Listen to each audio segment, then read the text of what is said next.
This program, Stress Management, Turning Stress into Positive Energy, is brought to you by the Office of Formation and Discipleship within the Archdiocese of Atlanta.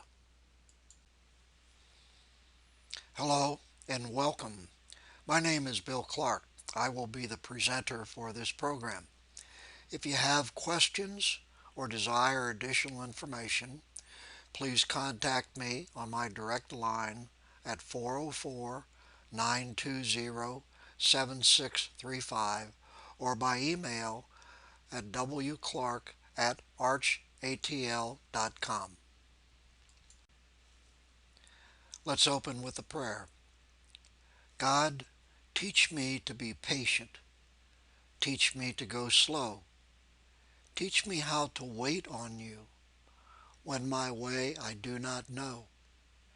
Teach me sweet forbearance when things do not go right, so I remain unruffled when others grow uptight. Teach me how to quiet my racing, rising heart, so I might hear the answer you are trying to impart. Teach me to let go, dear God, and pray undisturbed until my heart is filled with inner peace and I learn to know your will. Amen. Let's set the perspective by asking a couple of questions. First, what is your personal stress level? And are you in any psychological or physical danger due to stress? Well, let's find out by doing a personal stress questionnaire. It consists of 10 questions with yes or no responses. I will read the question, then you either check yes or no. Take your time, but be honest with yourself. Okay, here's the stress questionnaire. Question number 1. I frequently have guilty feelings when I relax and try to take it easy. Yes or no? Question 2. I find myself worrying about problems even when I am supposed to be relaxing. Number 3. There are not enough hours in the day to do all the things that I must do. Number 4. I feel that there are too many deadlines at work and at home. Number 5. I get very irritated if a car ahead of me is going too slow or I have to wait in line for almost anything.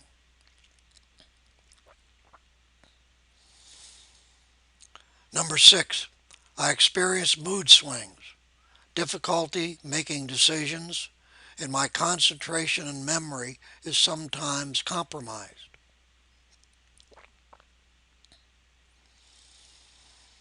Number 7. My energy level is lower when I think about all the things I haven't done yet.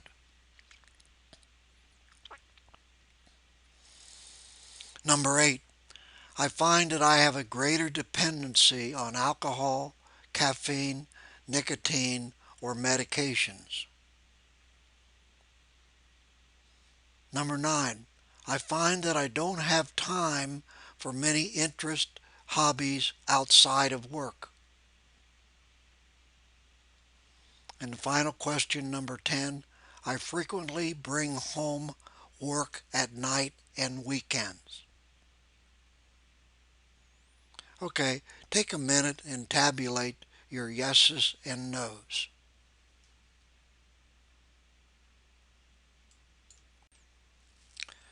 Well, let's see how you did.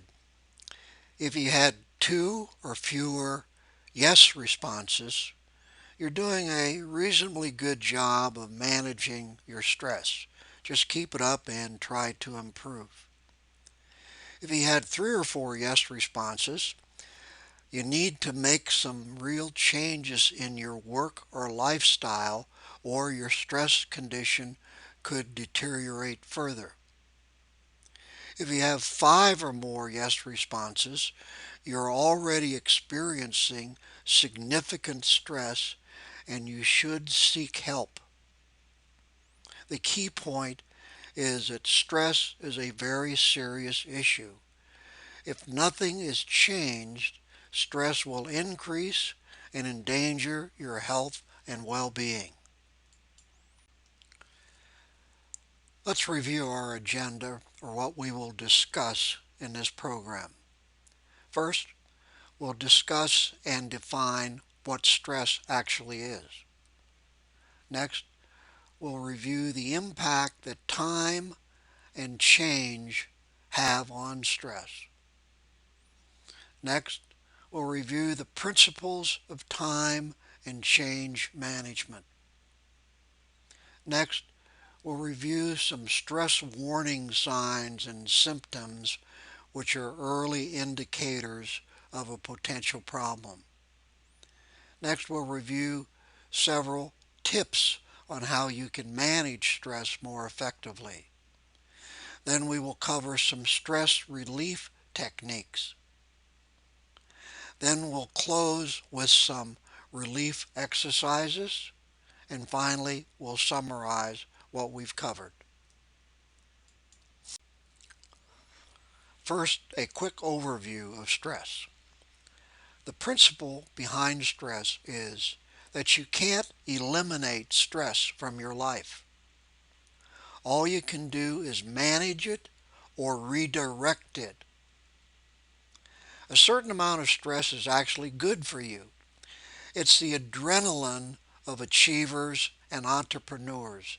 It's that special something that some people have that allows them to get up and go and get things done. But too much stress can also damage a person's mind and body. The key is to maintain a proper level of stress. Now I would like to tell you a boiler story. There was a boiler manufacturer in my hometown up in Ohio. They made boilers of all sizes, big ones, medium ones, and giant ones. In the trade, they're not called boilers, they're referred to as pressure vessels because they direct the release of pressure like you would see in a steam engine or a pneumatic jack. Our bodies are also pressure vessels. Pressure will build up, and if not released positively, it will eventually explode and take out people around you, or it will implode and damage your body. Let's talk about pressure and stress. Here's how it works. Stress creates pressure in our bodies and in our minds.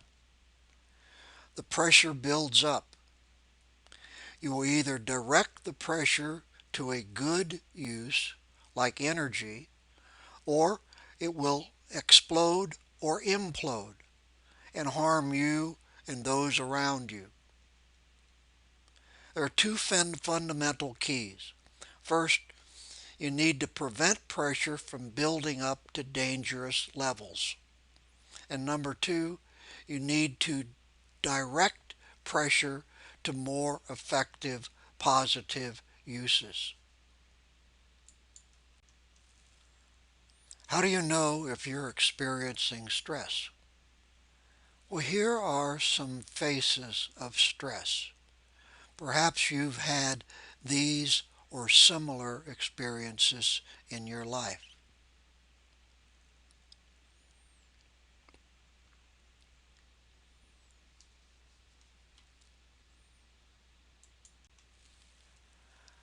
Okay, let's get into the heart of the issue.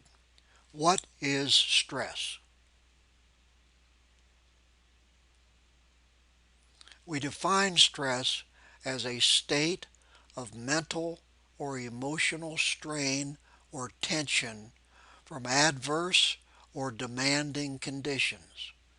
a state of mental or emotional strain or tension from adverse or demanding conditions. There are several types of stress. First, survival stress, perhaps the most significant when it becomes a matter of life or death. Then we have internal stress. That's a result of excessive worry or frustration. Then we have environmental stress. That is the pressure that comes from our work, within our family, or perhaps within the lifestyle that we lead. And finally, we have fatigue and overwork stress, in which we find ourselves working too much or too hard. These are the types of stress that we experience. A word about worry. One of the major causes of stress for all of us is worrying about things. God made us to be worrying machines, especially mothers who tend to worry about things, sometimes things that can't be controlled. There's a worry cycle that you go through. A person starts to worry. Then they intensify the worry condition by thinking about all the possible things that could happen. For instance, when a child is out late at night driving the family car and they're not home on time, you intensify the worrying by imagining all kinds of terrible things that might have happened to your child. So you imagine the worst, then you pray for the best. Then the crisis passes. The child comes home, everything is fine. Then what do? We go out and find a new worry, something new that we can worry about. The principle is this: try really hard not to worry about things you can't change or control. It's not going to change by worrying about it. Now, in order to understand stress better, we need to simultaneously discuss two interrelated and important issues or causes of stress. First is time management, and second is change management. The impact of time and change on stress. Time and change are two of the biggest contributors to stress. Time, because there is never enough of it.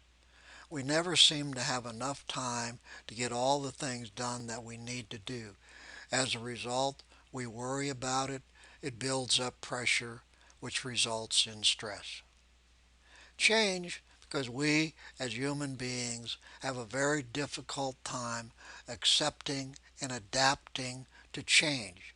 Even though change is constant and it's going to happen all the time, it doesn't prevent us from worrying about it and trying to change it, which results in stress.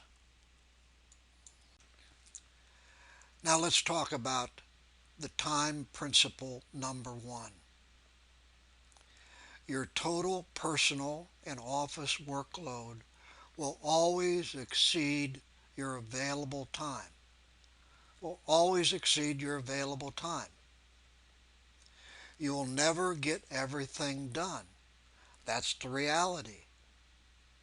You will never get caught up. Get over it. Accept it and move on. That's just the way it is. We will never have enough time to do everything that we need to do. So we have to rationalize ourselves to understand that so that it does not increase our pressure. Now let's take a look at the second time management principle. You can't manage time. Time is what it is. There are 24 hours in a day, 60 minutes in an hour. You can't change or manipulate time. All you can do is manage how you use time. So the key to reduce stress is to manage your time and recognize that you can only do so much in the available time.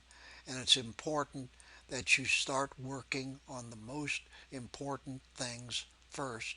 And this will help you to reduce or eliminate stress due to time. Now let's move on to change and take a look at change management principle number one. Change is necessary. The earth has seasons. Our body and mind changes constantly. Technology mandates change. Effective leadership creates change. So change is going to happen whether we want it to or not. There is nothing as constant as change. Anticipate and support change. Don't fight it, accept it, just move on. So change will occur. We have to adjust to change and not allow change to affect our attitude towards pressure. The second change management principle deals with maintaining the perspective.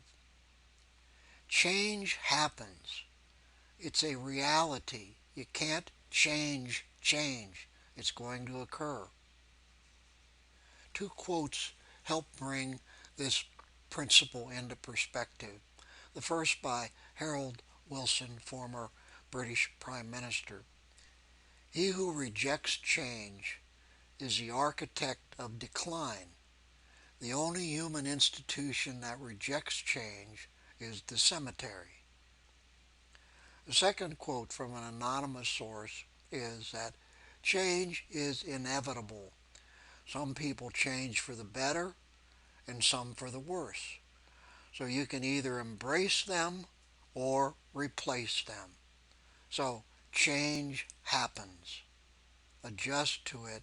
It won't adjust to you. Now I want to focus for a while on the impact of change on parish life, or what's behind all the stress that can occur in parishes. First, parishes have relatively small staff and budgets. They must rely on volunteers. There's always more things to do than time available. And the activity is dynamic. Things change quickly all the time. There are many last-minute needs. And parishioners, the audience, the participants in parish life, have very little understanding of the situation. There's always a full calendar of must-do events every week. There's varied multicultural demands. There are constant interruptions. In short, it is what it is. The parish is a microcosm of the world in general, and that change is constant. It's always going to occur. So we have to adapt and adjust to it. What are the signs and symptoms of stress? Or how can you tell if you or those around you are experiencing stress? Well, there are four categories that are warning symptoms of possible stress: psychological, emotional, physical, and behavioral. Under psychological, it manifests itself in areas like this: memory problems, inability to concentrate, using poor judgment, seeing only the negative side of something, having anxious or racing thoughts all the time, and constant worrying. On the emotional side, there's moodiness, irritability or short temper, agitation, inability to relax, always feeling overwhelmed, having a sense of loneliness or isolation, depression or general unhappiness. On the physical side, constant aches and pains, headaches and migraines, always tired, experience nausea or dizziness, chest pain, rapid heartbeat, loss of sensual desires, frequent colds and flus. And on the behavioral side, eating more or less, sleeping too much or too little, isolating yourself from others, procrastinating or neglecting responsibilities, abusing alcohol, cigarettes, medications, or drugs, nervous habits, nail biting, pacing, etc. These are all stress warning symptoms. If you or those around you have any of them, they're an indication that you need to do something about it. Are you experiencing any of these symptoms?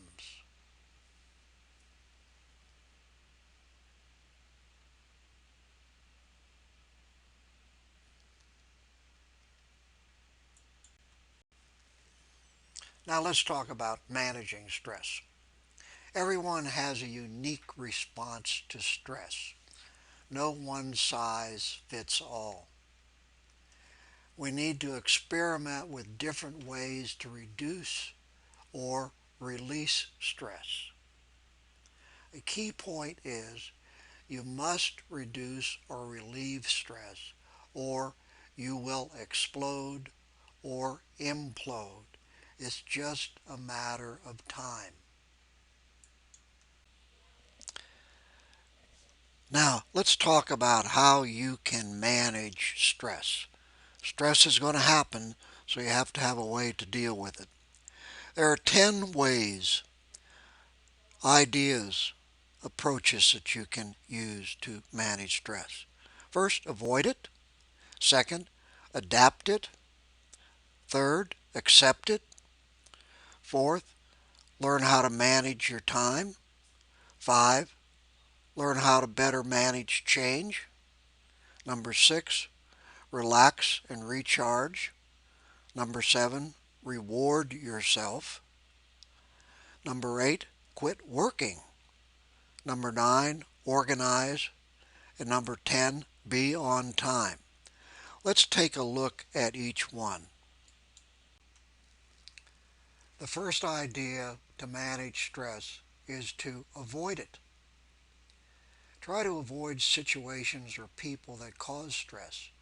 Just like the Catechism tells us to avoid the near occasion of sin, and you would sin less frequently, likewise, try to avoid situations or people or conditions that you know ahead of time are going to cause stress. Learn how to say no. Know what your limits are and don't take on more jobs or responsibility than you're capable of handling. Try to control your environment. For instance, if you get really upset in traffic, try going earlier or later so there's less traffic. Or if there are difficult meetings that you know cause stress, try to avoid them or prepare yourself in advance for it. Avoid hot button topics like politics or money when you know they're going to lead into discussions that create stress for you. Pare down your daily to-do list. Be realistic. Distinguish between A, B, and C priorities. Plan your day based on what you can do, not on all of the things that are undone. Focus on what you can do. These are some of the ways to manage stress by avoiding those things that cause stress. The second way to manage stress is to adapt to it. The theory is this, that if you can't change the stressor, the individual or the source of the stress, then you should focus on changing the stressee, namely you. You can't change the stressor, but you can change you. You need to view stressful situations from a more positive perspective. It may be extremely important at the moment, but how will it be a year from now? Try to avoid perfectionism. Set reasonable standards and expectations for yourself and those that you work with. Focus on the positive. Use the old adage, is the glass half full or half empty? The positive person views the glass as being half full. The third way to manage stress is to accept it. You need to learn how to accept the unavoidable. For instance, death of a loved one, a serious illness, a natural catastrophe.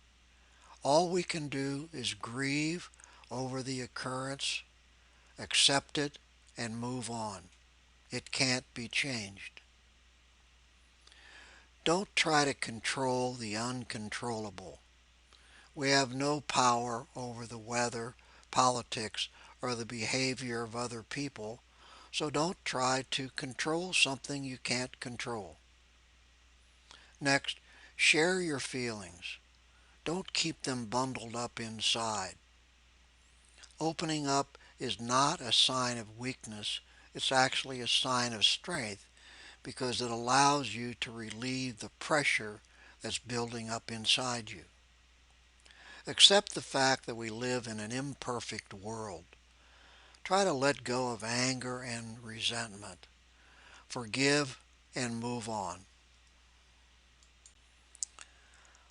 The next way to manage stress is to manage your time more effectively. The failure to manage time creates stress because of the pressure of the undone. Use your time effectively. Organize your priorities in ABC, with A being the top priorities. Update your daily to-do list every morning religiously. Then start working on those top priorities each day. Anticipate interruptions. We live in a dynamic world in the office and at home, so we are bound to get interruptions. Expect them, anticipate them, and deal with them. Then when they're done, get back on task. Don't worry if you don't get everything done. That's important. Don't worry about it. Continue to work on your priorities. The next way to manage stress is to become more effective at managing, accepting change. Change is a never-ending reality. Expect and anticipate change. Adapt to it, adjust to it, accept it. Change is inevitable. Change is constant. Don't let change create stress.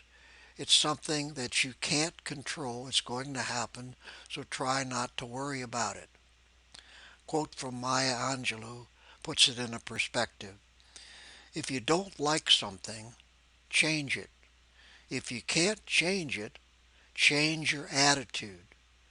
You can't control the change, but you can control your attitude about change. The next way to manage stress is to relax and recharge. You need to include rest and relaxation in your daily routine. You need to take a break. Get away from it for a while. This will give you a chance to relieve some of the pressure and stress that may have been building up. Do something you enjoy every day. Take a break by stargazing, playing the piano, biking, hiking, running, reading. Whatever it is that you really enjoy doing, which will allow you to get away from it for a while, you need to build into the routine of your daily workload. Maintain your sense of humor. Learn to laugh at yourself. Have a good time. Don't be so serious all the time. Relax.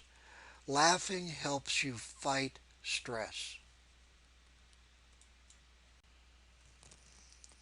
The next way to manage stress is to reward yourself.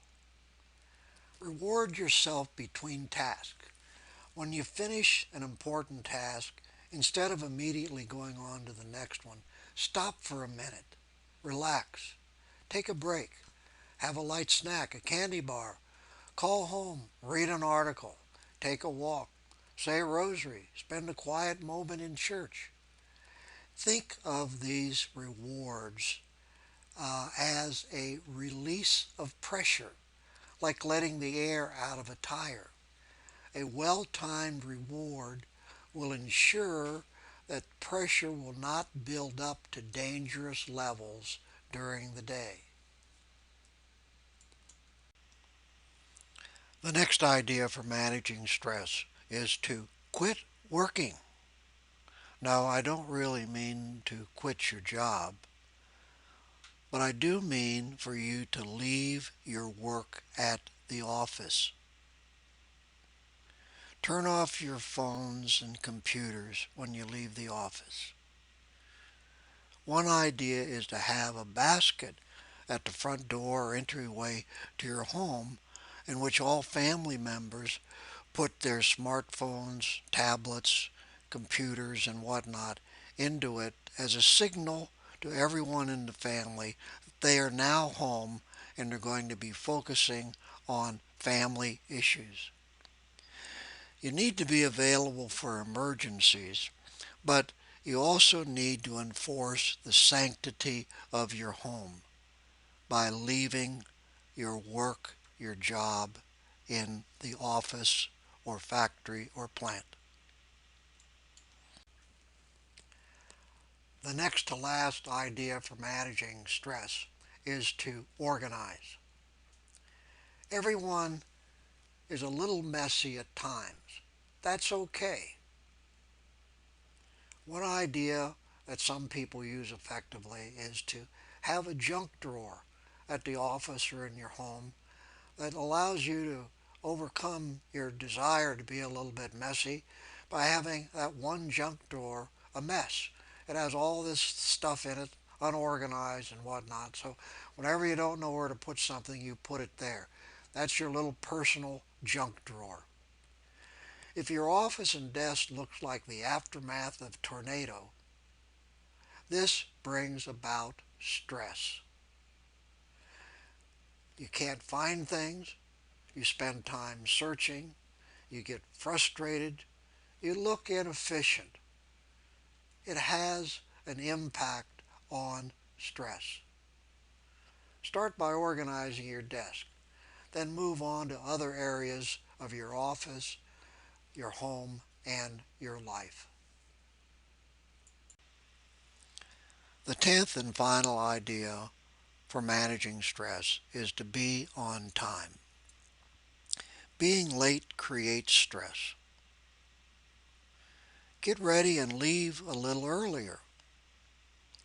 Know how long it takes to do something or to get somewhere. Then plan backwards so that you're always like 10 minutes early. It will greatly reduce your stress and enhance your professional and personal life. Now let's take a look at some stress relief techniques that you can use when you sense that pressure is building up inside you.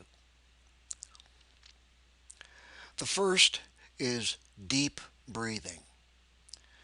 Just calm down, sit somewhere quietly, and breathe deep down from your diaphragm all the way up.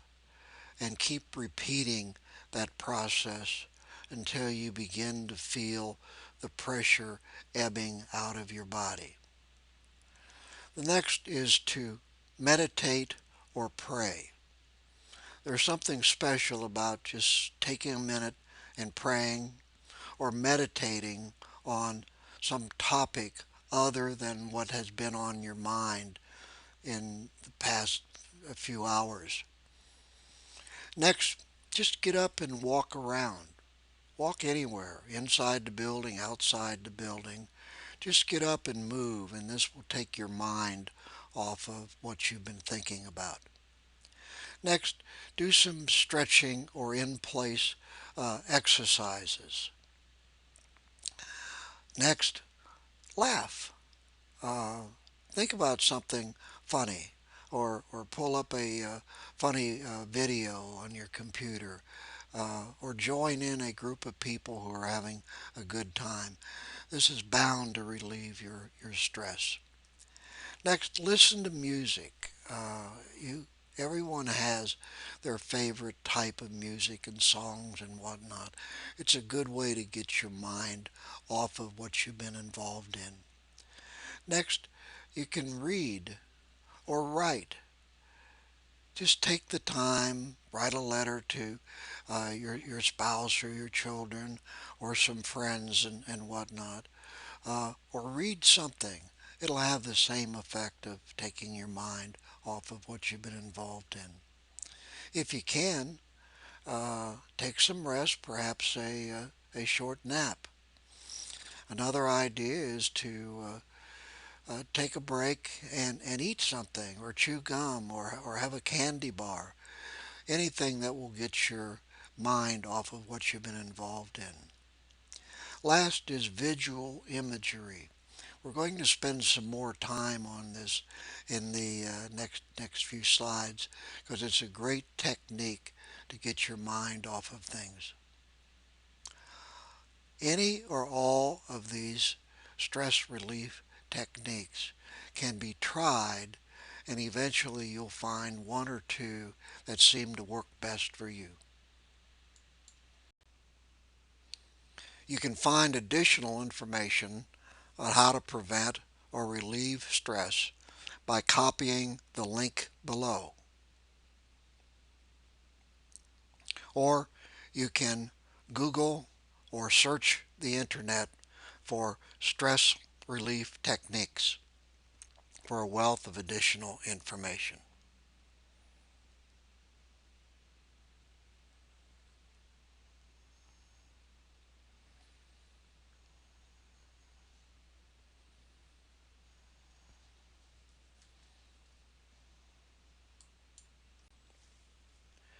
Now let's examine in more detail one of the really good stress relief techniques. It's called visual imagery. It's a great way to reduce stress. It's a technique that allows you to transport your mind to a favorite place. Let's use an example. I'd like you to sit back, relax, close your eyes, listen intently to the walk on the beach visual image exercise. A walk on the beach. The sun is shining warmly. The breeze coming from the ocean is soft and warm. Palm trees are overhead, and a few seagulls circle about. You are walking barefoot in the warm sand. Feel your feet sink in the sand with each step.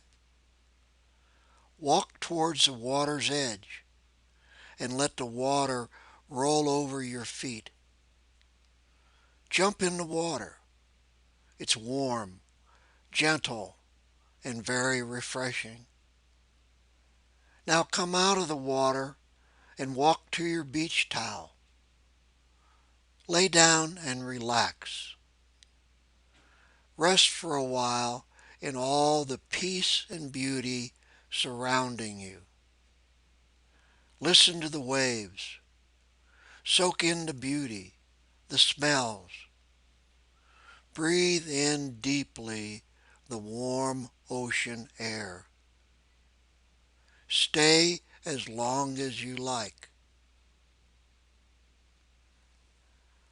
When you are ready to leave, go to the edge of the water and throw in anything that has been bothering you, anything you wish to be rid of in your life, anything you are feeling sad or angry about, anything you worry about. Just bundle it up, throw it into the water. Throw it out as far as you can, then watch it sink and get taken by the waves. You have thrown away your stress. Relax. You are now at peace. Now let me ask you some questions about the visual imagery exercise. Do you feel more calm and relaxed after going through this exercise? How did you feel about throwing your burdens into the water? Is this exercise something you might do in the future to calm down, relax, and reduce your stress? If you'd like to have more information and other examples of visual imagery, just enter visual imagery on your computer and search for it on the internet. Now let's summarize what we've covered in the program. First, we defined stress. Next, we learned that the body is a pressure vessel. If you don't relieve pressure, it will either explode or implode. We showed the impact of time and change management on stress. We reviewed the warning signs and symptoms of stress. And we presented tips on how to manage stress. We then reviewed some stress relief techniques. And finally, we conducted a stress relief visual imagery exercise. Let me close by giving you some principles about stress management that you can take home with you. First, you can't eliminate stress. All you can do is manage or redirect it. Next, a certain amount of stress is good. It provides you with energy, enthusiasm, motivation, and drive. But too much stress can damage a person's mind and body. The key is to maintain a proper level of stress. Thank you very much for your time and attention in this presentation.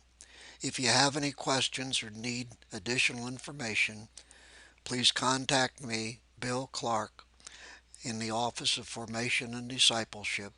My direct line is 404-920-7635. God bless you now and with your future studies.